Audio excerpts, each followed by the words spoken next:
name is James Beckwourth, and this is my story. I'm an explorer and adventurer by heart and by profession. I was born in Frederick County, Virginia in 1798. My mother was Miss Killer, a slave African woman. And my father was an Englishman, Sir James Beckwourth. Now, it wasn't uncommon in those days for a master or owner to have children by his property, his slaves. But it was uncommon for that same master, that owner, to educate his children and also to claim the children as his own. That's exactly what my father did. In fact, my father went to court 3 times to sign a deed of emancipation to set me free. I'm so happy my father did this because it spared me from a life of slavery. Well, here goes my story.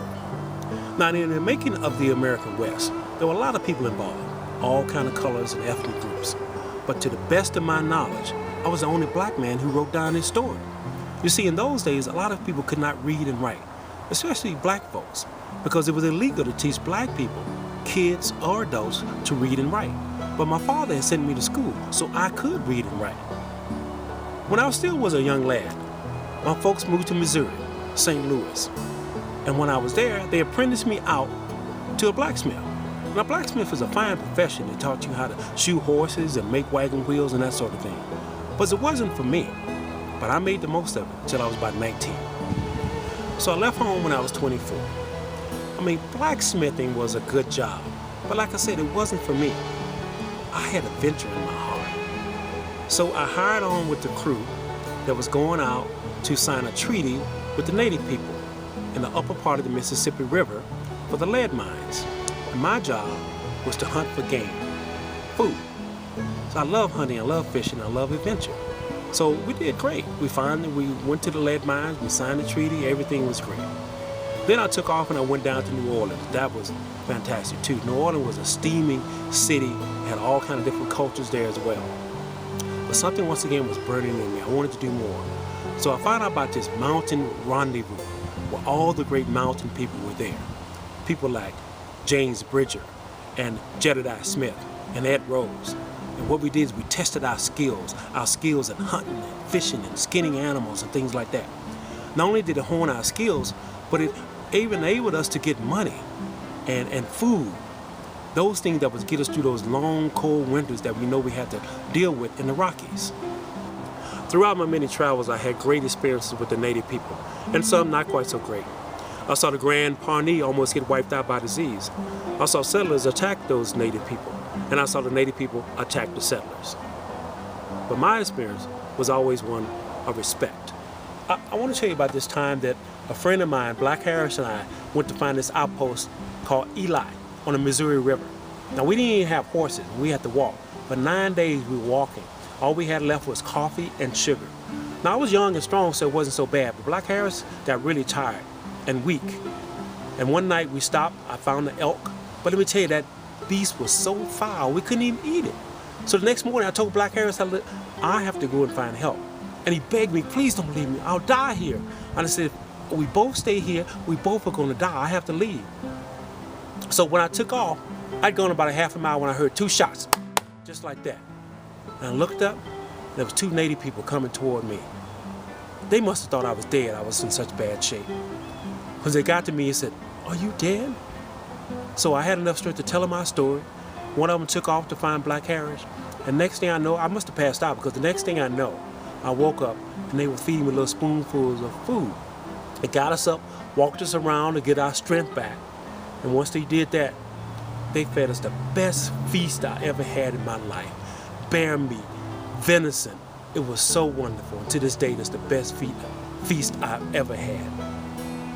And that's why I said I've always had good experience with the native people. These were the Osage people. But folks, let me tell you about another adventure that I had. I was hired on with a crew, about 37 men, to get them to the Rocky Mountain. Hunting, fishing, those kind of things. Now, I'd never been through bison country, buffalo country. And the first time I saw one, when I shot it, I thought it was a bear. And our leader said, you never seen a buffalo before? I said, no, I never have. And I'm gonna tell you, that was some good eating too. But in this trip, we started to run out of supplies, and it got really bad. And then we got trapped by a snowstorm. So we were getting desperate by this time. The snowstorm had us trapped, and we didn't know what we were going to do. Just then, when all hope had faded, we saw 7 natives riding toward us, and through our interpreters, we told our story. They took us back to their camp, a huge camp. This was the Grand Pawnee. We got a chance to meet the famous Two Axes. The Two Axes was a brave, brave chief. He had once told President James Monroe that he would never sign a treaty with him because they never could be trusted to take care and honor the treaty. So we respected him. They fed us. But then they told us we couldn't leave for 4 days. We wondered why. He said because we were about to start a round. A round was when all the tribes surrounded a big herd of buffalo, and they took care of all their needs, their food, their supplies, and their clothing for the next winter. It was a fantastic sight to see. And after those 4 days, we were able to leave. For many years, I was able to make a living as a hunter and a trapper, bringing home beaver pelts and bear skins. But, things change. People fashion change. So when that went out of style, I moved to California and became a gold miner of sorts and worked in the California territory. Then, when that didn't pan out quite so well, I came back to Colorado and went to work for the Bent Brothers. And down there, I was a trader and interpreter because I had learned many languages. In fact, one time I was out with my friend Jim Bridger, and I was captured, or rather adopted, by the Crow people, known as the Sparrow people as well. For 7 years, I lived with them and became a minor chief. They said I was their long-lost son. It was an amazing adventure. When I was about 61, I moved back to this place now called Denver City. A friend of mine asked me to come back and run his place, and I was happy to because I love Colorado. Now, my reputation was a man of integrity and respect. So there were some things going on in Denver City that was not nice. The Native people were not treated fairly. So I had to put a stop to that. And also, black people still weren't respected at that time. This one story was there was a group that livestock got loose and tore up my stables. And I asked them to pay me for the damages. They refused. I had eventually to pull my gun on them and force them to do it. I didn't like doing it, but I had to do it. My whole life, I try to live with honor and respect. And I hope that you do the same.